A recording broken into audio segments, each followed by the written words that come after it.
Binary থেকে ডেসিমেলে রূপান্তর দেখব। তো আমরা একটা বাইনারি সংখ্যা লিখে নিয়েছি, এটা থেকে আমাদের ডেসিমেলে যেতে হবে।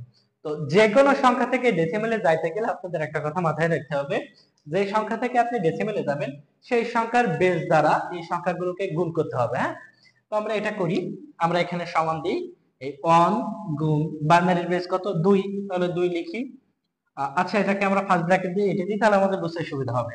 যোগ এই 1 গুণ 2 যোগ 1 গুণ 2 যোগ 0 গুণ 2 ফার্স্ট ব্র্যাকেট দিই, যোগ 1 গুণ 2 যোগ 1 গুণ 2 যোগ 1 গুণ 2 যোগ 0 গুণ 2।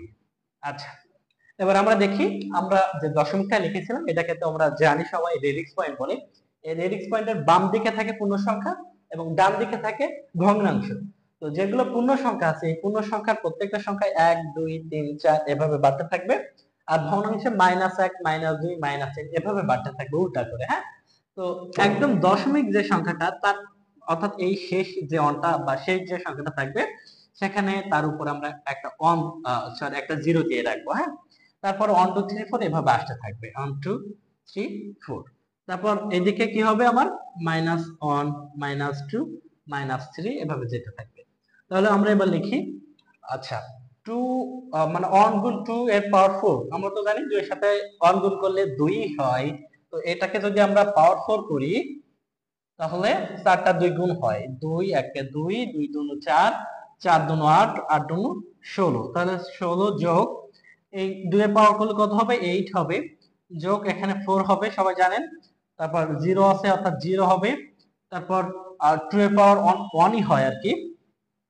তো তারপর এখানে আমরা আছে দেখেন 1 গুণ 2 পাওয়ার -1 করলে 0.5 হয়, যোগ 1 গুণ 2 পাওয়ার -2 করলে 0.25 হয়, যোগ এখানে তো 0 আছে অর্থাৎ 0ই হবে।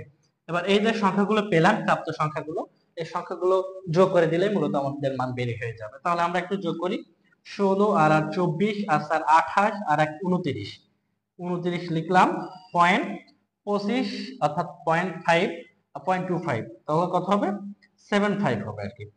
তো আমরা আমাদের অ্যান্সারটা পেয়ে গেলাম। অতএব 1 on 1 0 on point 1 on 0 binary সমান সমান কত হবে 29.7।